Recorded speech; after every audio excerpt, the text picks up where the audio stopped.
Hey, I'm Emma Garlett and welcome to Paint It Black. Today I have a very inspirational role model here to talk with me about his experiences and the changes he's making in academia. Great to have you on the show today. Great, thank you. I'm glad to be here. So my name's Tuguy Esgin, so Noongar Yamaji man.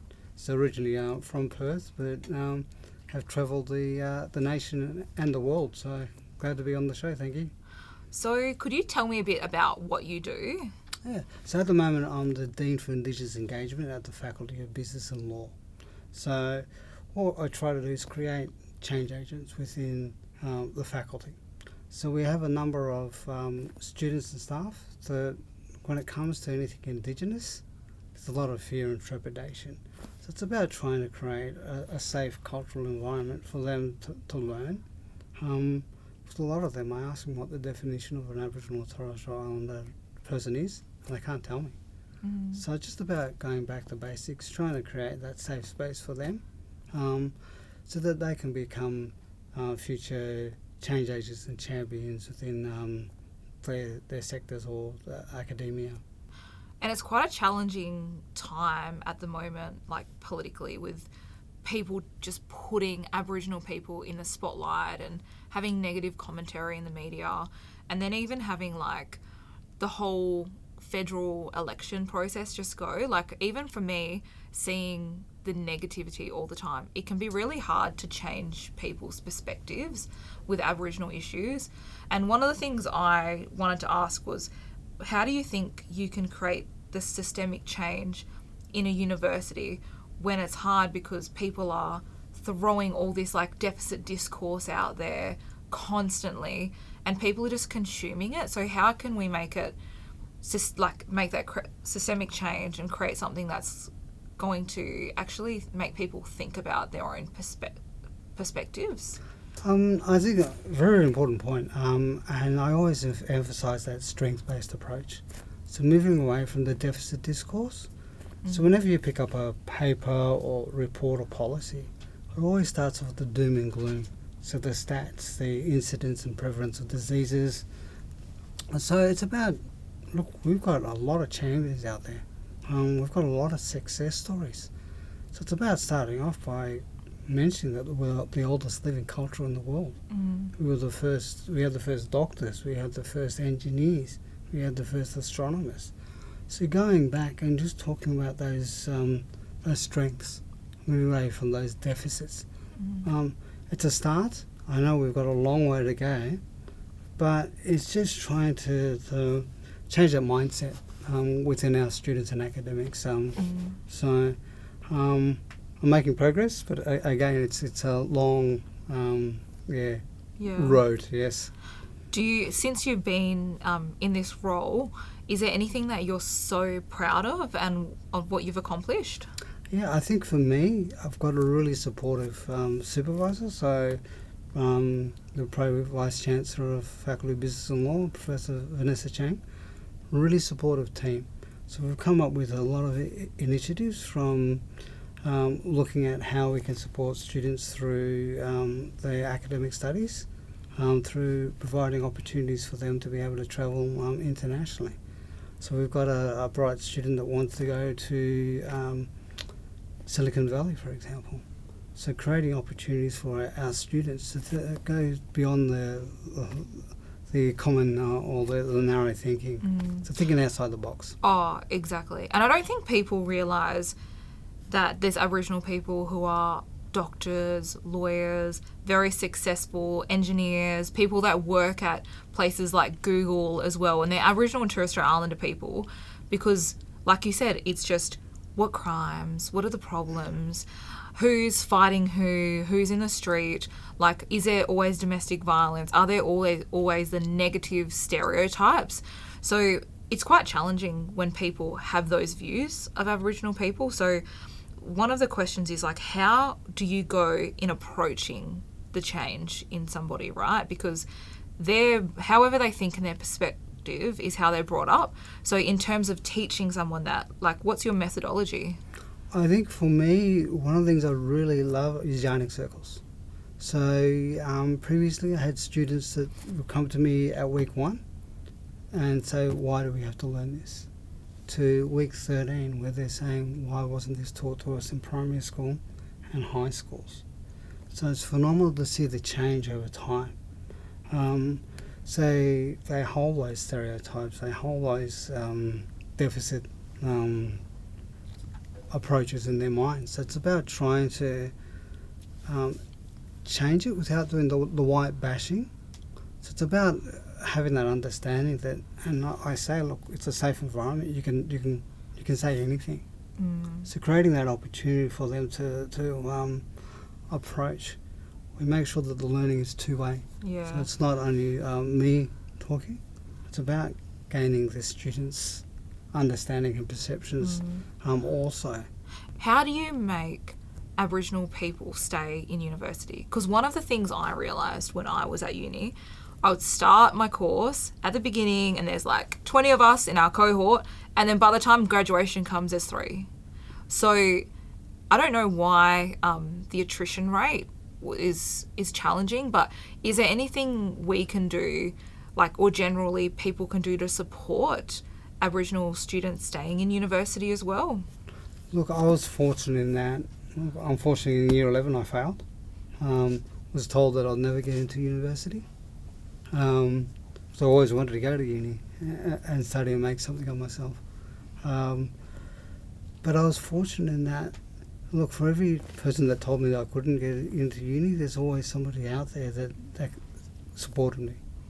I went through a fantastic program called Urangarang at the University of Sydney, where I'll do block release mode. And I know there's a lot of universities and higher ed centres that do block release. So you're actually going in there and you're with a cohort of other black fellas that help you and motivate you to finish your studies. So that's how I got through, being able to find that support through champions, those non-indigenous champions that helped me finish off. I was so excited when I finished my bachelor's degree. Then I fell in love with education, so went on and did a master's, then a PhD, and then a second master's and an MBA.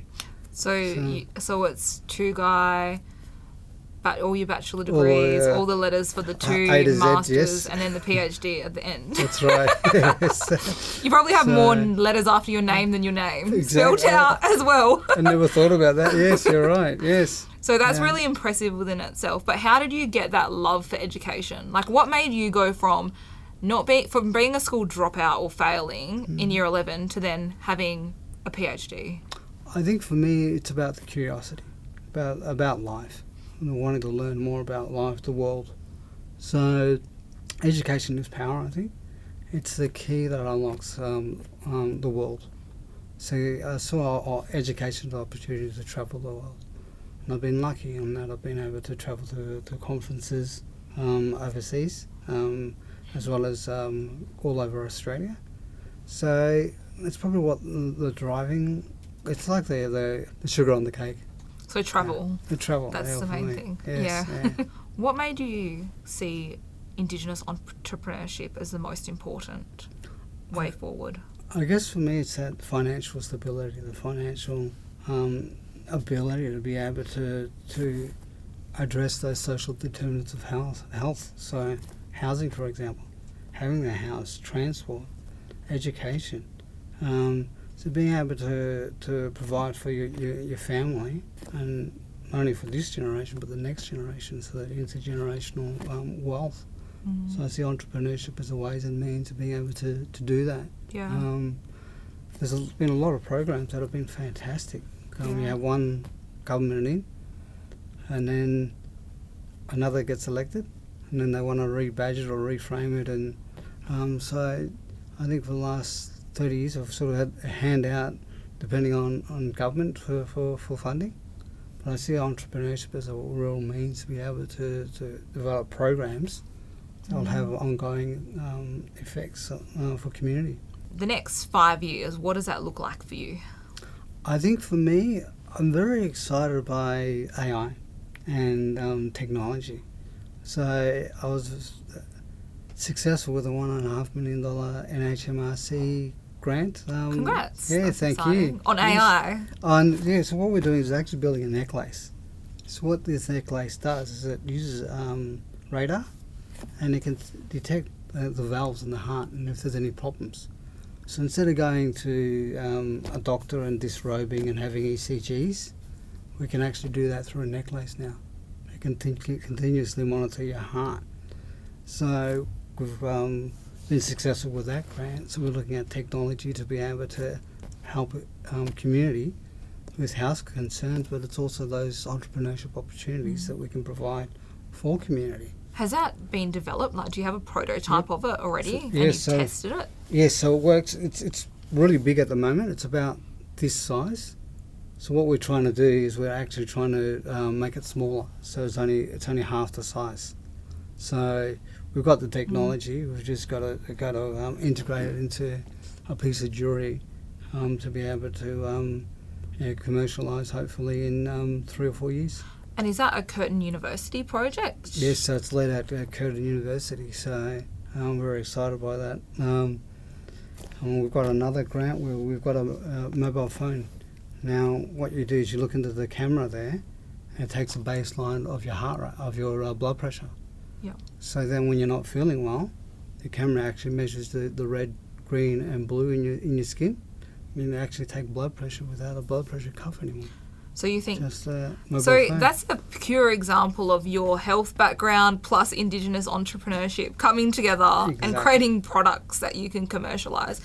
Do you think that those sort of products, do you have much Aboriginal involvement or ownership in the products? So with our applications, we emphasise that it's got to be, first of all, Indigenous governance. You've got to have that knowledge transfer. So the community actually owns the knowledge that we gain from it. So it doesn't belong to the university, it belongs to the community. So we have elders that are involved with projects. And I think part of me is trying to get industry to have that understanding that we've got to involve elders or the mob from the foundation. You were telling me that you grew up on a tomato farm, picking tomatoes as well. Yes, back in the 80s, I must have been 8 or something. My dad was Turkish, mum was Noongar. And back in the 80s, a lot of people didn't want to identify as being Aboriginal because of all the negative stereotypes.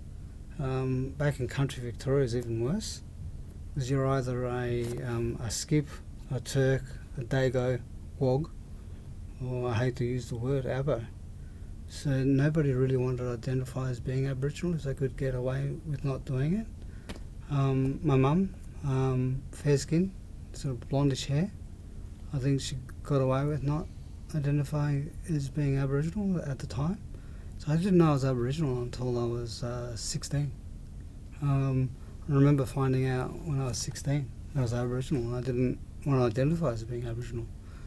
So I remember going through that transition from 16 to 19,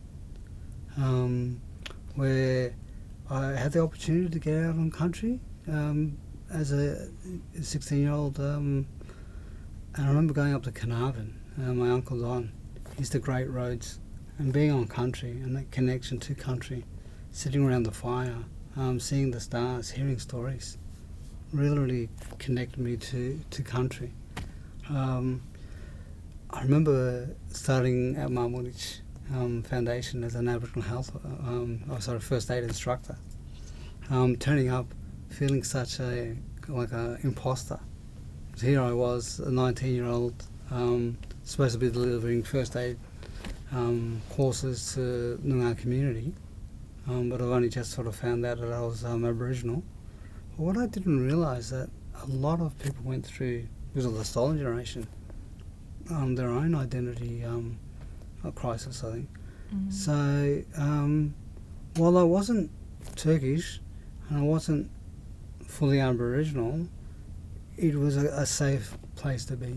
Remember Margaret Quartermain, who was my supervisor there, Margaret Shaw now, really supportive environment.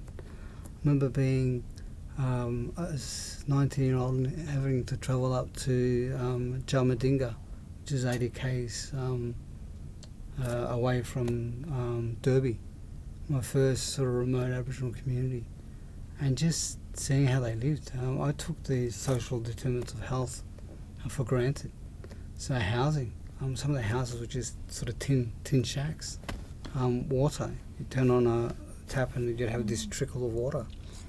Their freezers, their fridge freezer, it used to be a huge freezer.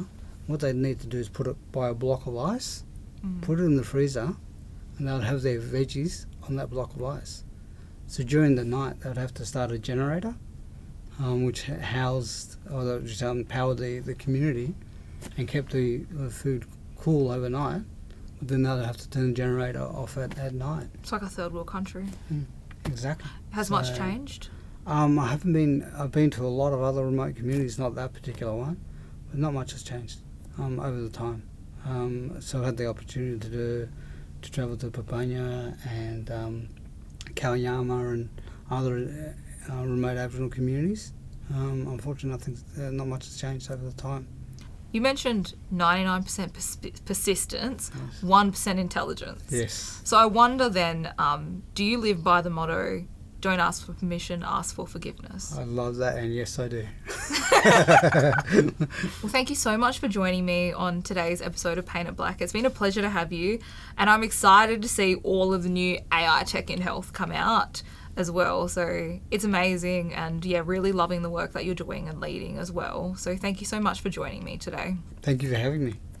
Thanks so much for watching today's episode of Paint It Black. Don't forget to like and subscribe so you never miss an episode.